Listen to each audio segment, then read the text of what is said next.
Billionaire উত্তর কলাবাড়িয়ার বাসিন্দা বকুল মজুমদার তার এক ছেলে বিকাশ মজুমদার বিদ্যমান হলেও স্বামী নারায়ণ মজুমদারের 2015 সালে মৃত্যু হয়েছে।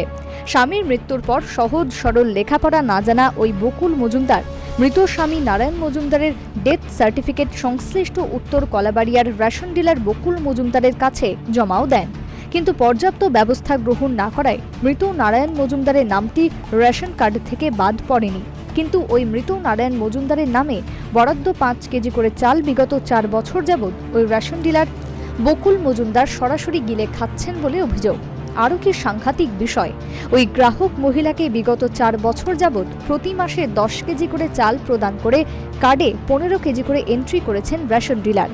সোমবার বিষয়টি খোলসা হয়, সে কথাও নিউজ ভ্যানগার্ড প্রতিনিধিকে জানিয়েছেন ওই প্রতারিতা গ্রাহক বকুল মজুমদার। আপনি কি করেন এমনিতে? কাজ করি। কি কাজ করেন? লেখার কাজ করি। আপনার ছেলে গাড়ি চালায়? গাড়ি চালায়। সকালে বাড়ি থেকে যায়, বিকালে আয়? বিকালে না, কোনো সময় রাত্রে আই, বিকালে। আপনার ছেলের লেখাপড়া কতটুকু করছে? বেশি করছে না, ও 2 পর্যন্ত পড়ছে। আর বেশি এর লেগে কিছু বুঝে না? বুঝে না। হাসছি না তো, গরিব তো কিটা করুন, 3টা বাচ্চা। মেয়েটার কদূর হরা ছিল। মেয়েটা বিয়ে দিয়ে এলেছেন? এটা তো দিয়ে এলাছি। মেয়েটার তো রেশন কার্ডে নাই? না, এটা কাটা। এখন শুধু স্বামী রেশন কার্ডে আছে, আপনার আছে, আপনার ছেলের আছে। স্বামী 4 বছর আগে মারা গেছে। আপনি সব কিছু দেখাইছেন তারারে? ডেথ সার্টিফিকেট দেখাইছেন? এখানে দিছি না, রেশনের ঘরে দিয়েছি। আর কারে কারে দিছেন? আর কাউরে দিছি না, শুধু রেশনেই দিছি। ডেথ সার্টিফিকেটটা মোটসে পরে 4 দিন পরে কইছে ডেথ সার্টিফিকেট মোরবার 4 দিন পরেই দিছেন? লই আসি আমি যাই। কইছে সবাই কইতাছে যাই লই আইবার লাগে। আইনা দিয়ে দিছেন তারারে? আমি জেরেস করি, না মাস 2-3 মাস হলে কইছে যে দেখেন এটা কাট করব দাদু দুইটা।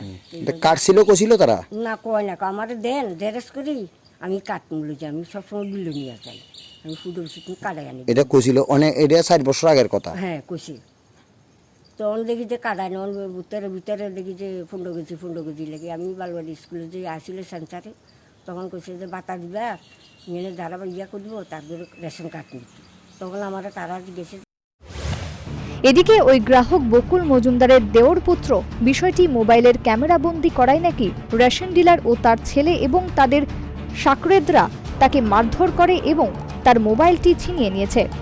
ওই প্রতারিত গ্রাহক বকুল মজুমদারের দেওর পুত্র নিজেই জানিয়েছেন। গ্রাহক হিসাবে সরকারি গ্রাহক আমি জিজ্ঞাসা করছি, উল্টা আমার আজকে মার্কেট হয়েছে, আমার মোবাইল রেখা দিছে এবং কি আমার বই ধমকি দিতে আছে যে মোবাইল থেকে ডিলেট না করলে মোবাইল দিত না, বহুত কিছু করবো তারা। আরো এমন ধমকি আমার জরিমা সামনে আসছিল।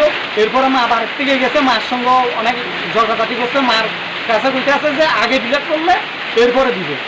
কিন্তু আমার মোবাইলে তারা এর আগেই হতম থেকে নিয়ে নিছিল, যখন লক অন আসছিল। তারা কি কি আমার মোবাইলে কি করছে, এবং কি আমার মোবাইলে অনেক প্রয়োজনীয় জিনিস আছে, আমার খুঁজিয়ে 1000 টাকার জিনিস নোট আমার এই মোবাইলে আমার অনেক কিছু আছিল, অনেক মানে প্রয়োজনীয় জিনিস, ডকুমেন্টস থেকে শুরু করি, আমার সিক্রেট থেকে শুরু করি, আমার গুগল পে থেকে শুরু করি, আমার ব্যাংকের ডিটেলস থেকে শুরু করি, সব কিছু ওইখানে আছে। আমার যে ডিগ্রি সার্টিফিকেট আছে ওইখানে আমার সব কিছু ডিটেলস আছে। আমার ব্যক্তিগত জিনিসে তারা কীভাবে আসবে? আর আমি গ্রাহক হিসাবে আমি কি আমার অধিকার আমি জানতে পারতাম না কোনো কিছু? তাহলে কি? আরও আশ্চর্যের বিষয় হলো প্রতারিতা গ্রাহক মহিলার নামও বকুল মজুমদার এবং সংশ্লিষ্ট রেশন ডিলারের নামও বকুল মজুমদার। তবে ওই রেশন ডিলারের কাছে নিউজ ভ্যানগার্ড প্রতিনিধি এ বিষয়ে জানতে গেলে রেশন ডিলার দেখা করতেই রাজি হয়নি। সুতরাং এক্ষেত্রে বিষয়টি পরিষ্কার হয়ে গেছে যে রেশন ডিলার প্রতারণার ব্যাপারে সাফাই দেওয়ার কোনো পথ না থাকায় নিজেকে জনসমক্ষে প্রকাশ করতে চাননি। এদিকে তার সঙ্গে চাল প্রতারণা করার কারণে রাজ্য প্রশাসনের কাছে ন্যায্য বিচার দাবি করলেন ওই প্রতারিতা মহিলা গ্রাহক বকুল মজুমদার। এই ব্যাপারে আমি চাই এখন সরকারের কাছে চাই যে এটা আমার লগে যে 4 বছর যা করছি এটার লাগি আমি একটু বিচার চাইতে আছি সরকারের কাছে, সুস্থ বিচার চাইতে জন্য আমার লগে যাই হয়েছে। কত বছর ধরে হইতাছে এটা আপনার? 4 বছর এটা যাইতাছে। আপনি তো জানেন না, আপনারা দে আপনি লই আইয়েন। হ্যাঁ লই আই, যা দে তা লই। কালকে যদি পাবলিকে না ধরতো তাইলে তাও জানতেন না? না জানতাম না। পাবলিকে ধরার পরেই জানছেন? পাবলিক তো আপনার পক্ষেই ছিল সবাই? সবাই তো হিয়ালে সবাই। আসলে ওই মহিলা গ্রাহক কিন্তু প্রতারিত হয়নি। স্বামীর মৃত্যুর পর মা ছেলের দুজনের কার্ডে তিনি প্রতি মাসে মাথাপিছু 5 কেজি করে মোট 10 কেজি চাল পেয়েছেন। সে তো ঠিকই আছে, কিন্তু ওই কার্ডে প্রতি মাসে 15 কেজি করে চাল এন্ট্রি করে ওই রেশন ডিলার বকুল মজুমদার কার্যত রাজ্য সরকারের সঙ্গে এতদিন প্রতারণা করে আসছেন বলে অভিজ্ঞদের অভিমত। এই গ্রাহক মহিলার 134 নম্বর রেশন কার্ডটি বর্তমানে প্রতারণার দলিল হয়ে রইল।